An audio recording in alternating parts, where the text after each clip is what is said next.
In this example, we are going to find the area of the region in polar coordinates inside both the circle r equals 3 sine theta and the cardioid r equals 1 plus sine theta. We will set up an integral formula for the area of the region. To get an idea for how to set up the integral formula for the area of the region, we fan out radial lines from the origin all the way to the outer boundary of the region. Part of the region, which is now shaded in green, is covered by radial lines from the origin to the circle. This region is bounded above by the segment from the origin to the point of intersection between the two curves in quadrant 1. Let's call this point of intersection point A. Above segment OA, the outer boundary of the region is no longer the circle. The radial lines from the origin now extend all the way to the cardioid. This portion, which we shaded in orange, spills into the second quadrant up to the segment between the origin and the point of intersection between the two curves in the second quadrant. Let us call this point of intersection the point B. Below segment OB and above the circle in the second quadrant is the third portion of the region. This portion, which we shaded in green, can be shown to be a mirror image of the green portion in the first quadrant by using the fact that sine theta equals sine of the supplement of theta. Let us label these three portions as D, E, and F respectively. First, we determine the theta values at each point of intersection. There will be three integrals, one for each of the components D, E, and F. We set 3 sine theta equal to 1 plus sine theta.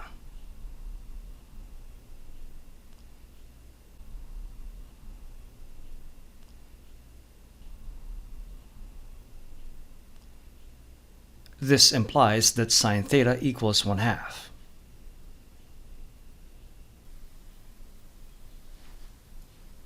Sine theta equals 1/2 has theta equals pi over 6 as the smallest positive solution.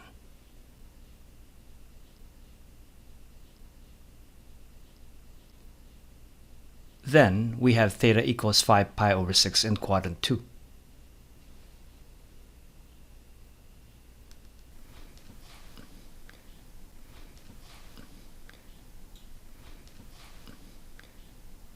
So where is the origin in all of this?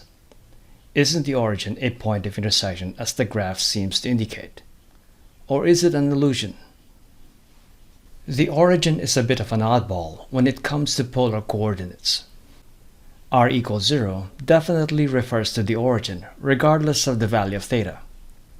What is possibly happening here is that the theta value when r equals 0 for one curve is different for the theta value when r equals 0 for the other curve.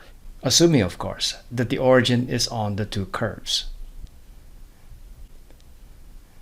To find out if indeed r equals 0 or the origin is on each curve, we plug in r equals 0 in the equation for each curve, and then determine the corresponding value or values of theta.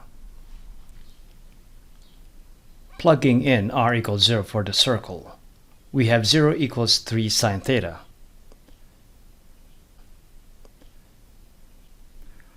Or 0 equals sine theta. Looking for values of theta between 0 and 2 pi, theta equals 0, pi, and 2 pi. And since sine theta has a period of 2 pi, we only need theta equals 0 and pi. Theta being 0 and pi when r equals 0 for the circle has a geometric significance. Observe that along the circle, the graph leaves the origin at an angle theta equals 0. The circle is actually tangent to the x-axis. Then the circle comes back to the origin, this time along the negative x-axis. The negative x-axis is usually associated with theta equals pi.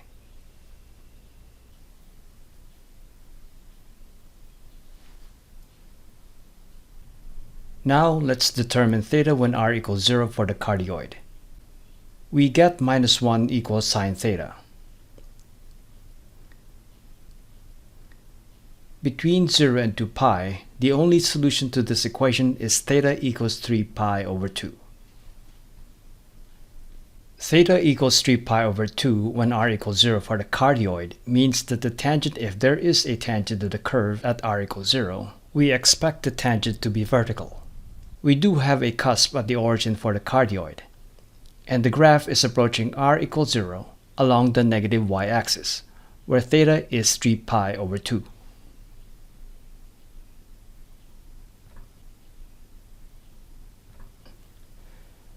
Now that we have the theta values at the different points of intersection, we can write out the different integrals for the areas of regions D, E, and F. In polar coordinates, the area of a region bounded by the graph of r equals r theta and the rays theta equals alpha and theta equals beta is equal to half times the integral from alpha to beta of the square of r of theta. The radial lines for the green portion D in the first quadrant extends outwards from the origin to the circle r equals 3 sine theta.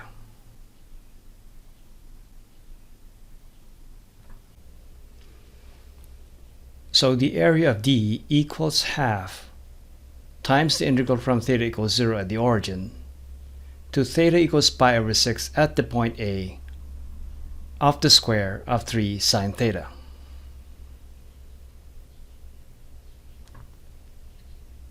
As an integration exercise, the viewer can check that this is equal to the quantity minus 9 times the square root of 3 plus 6 pi all over 16.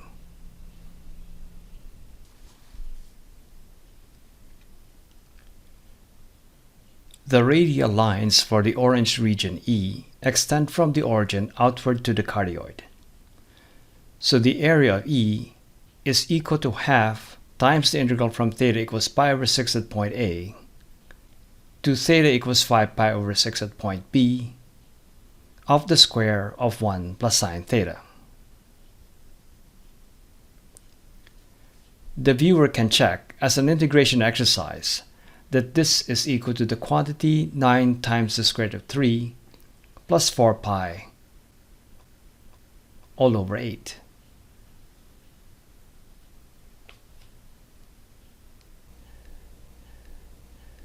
The area of the green region F in the second quadrant should be equal to the area of region D. As we had stated earlier, the cardioid and the circle are symmetric with respect to the y-axis because of the fact that sine theta equals sine of pi minus theta. Still, if only for the sake of practice, we are going to write the integral formula for the area of F. The radial lines for F extend from the origin outward to the circle. So the area of F equals half times the integral from theta equals 5 pi over 6 at point B to theta equals pi at the origin. The integrand is the square of 3 sine theta.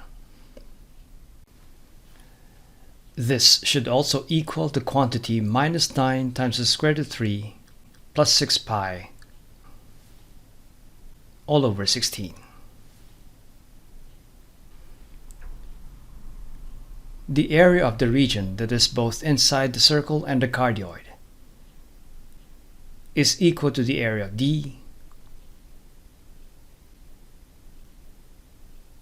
plus the area of E plus the area of F. And so, adding up all of these values, the area of the region that is inside both the circle and the cardioid equals 5 pi over 4.